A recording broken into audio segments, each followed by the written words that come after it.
and welcome back to the channel. Today we're going to crack into a project that I've let sit a little bit too long. This kit here, the Lazer from Academy Minicraft. This belongs to my father-in-law, and he gave it to me to fix up. So we're going to fix it up and we're going to give it back to him. And in today's video, we're just going to take a look through this box and see what's there, because I don't even know what we need to get it going yet. So yeah. Oh, we have a really cool old school high-tech transmitter here. So here's the kit itself. He painted the body blue. It looks pretty solid.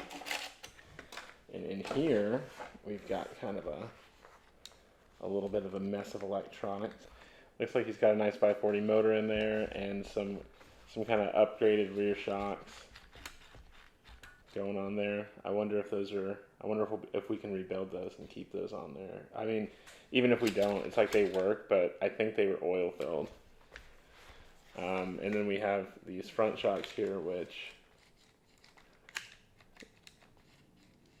we'll have to take a look at as well, because it looks like we have pretty limited travel, but we also have like a little bit of a reverse travel going on there, and I think that might be partially because of this sway bar that's on here. We'll have to see, but we would like it even, at least have enough on both sides. Yeah, we'll just go ahead and start pulling out some of the electronics here and kind of just take a look at everything, see what we're dealing with. Okay, so the first thing I want to do is I want to see if the motor works, and we're going to do it in a not that safe way, but not that unsafe, because I'm not using a LiPo or anything. I'm just going to put these wires to this battery, and we'll see if it does anything.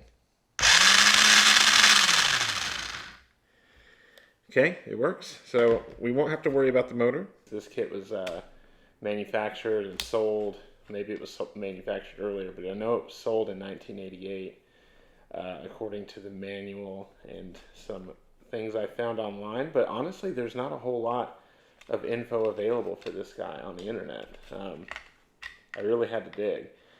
So maybe if somebody runs into this and you find my YouTube video, this will be helpful to you. Yeah, it looks like so far most of what we need to do is maybe rebuild some shocks, clean it up, and get some new electronics in there, which really is no big deal nowadays. You know, we can get this thing set up with a Hobbywing 1060. We can get just a nice sort of entry-level 2.4 gigahertz radio in there, and we should be good. It looks like it really needs wheels and tires. Might go with some Grasshopper or Hornet wheels and tires there, just to sort of get that taken care of. And that should be kind of it, honestly. Obviously, I mean, we'll leave all the original stuff in the box for him. I'm sure he would like to keep this, especially that cool radio. That radio is so neat to me. Oh, it looks like we need a battery door as well, so I will I'll try my Grasshopper battery door there and make sure it fits. But yeah, we'll keep tearing it down, and I'll stop and talk to you guys if I find something interesting. Look at all the electronics it used to take to get an electric buggy going. You had an additional battery pack, because back then, like, the receiver or the speed control didn't power the receiver, so this had to do it. And then you have a servo, right? And so this servo was for the mechanical speed control. So you literally have a throttle servo.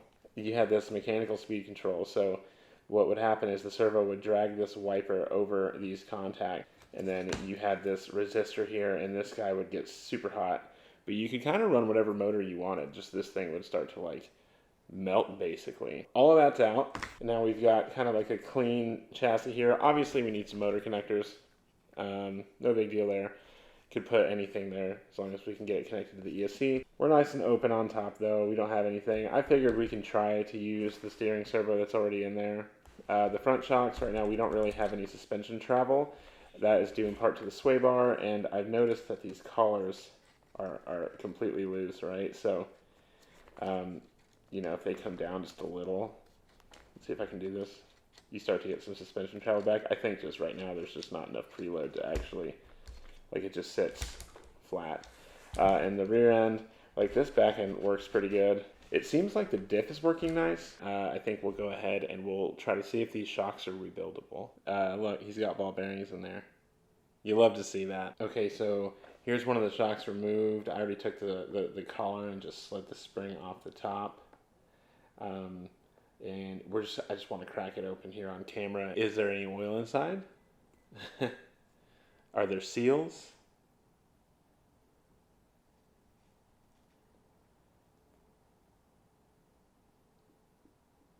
There goes a seal. Looks like there was oil inside. I wonder if it'll still hold oil now.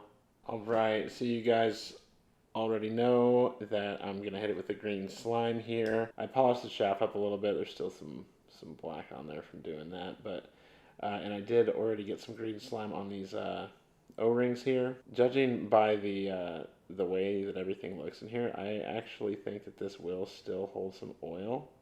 The oil that came out of here was super dark, obviously, you would imagine, after sitting there for so long. But it still had some in there, so I imagine that we'll be able to get some more in there. I'm going to go with some 20 weight. I think that'll do the trick. Maybe I might go for some 30 weight. A little bit of elbow grease goes kind of a long way. Here's the one I rebuilt, and here is the other one. Like, this one's almost pink, whereas this one looks nice and red again. I knocked some of the oxidization off of this. I didn't polish it to like a mirror finish or anything, but and the 30 weight was definitely the move. That there's actually some damping force in there now.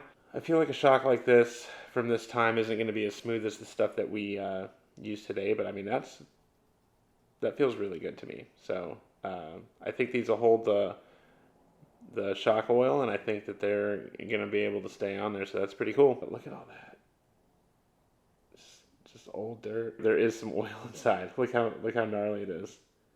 Like, there, it's easier to see on there. It's like, looks like vegetable oil. Anyway, but it's not. It's not. He didn't put vegetable oil in there. I'm just saying it's obviously old and oxidized. Okay, so now we're gonna go ahead and just gently try to split the transmission open. All we really want to do in here is check the gears out, add some grease. Alright, so looking in here, we were right. He's got some bearings in there. Look at the diff. The gears are like orange. Everything looks good though, at least as far as I can tell right now. But yeah, we'll clean this up, add a little bit of grease, take care of those bearings, and put it back together. That's all old grease. Looking a lot better in there now. So here we are. Got the front end done now. The collars on these shocks were broken, so I actually just popped some red zip ties on here. Probably not a good like permanent fix, but it seems like they're holding it together for now. The shocks rebuilt okay. I needed to pop a seal on one of them, but it looks like they're holding oil and doing well now, so I'm happy with that as far as it goes.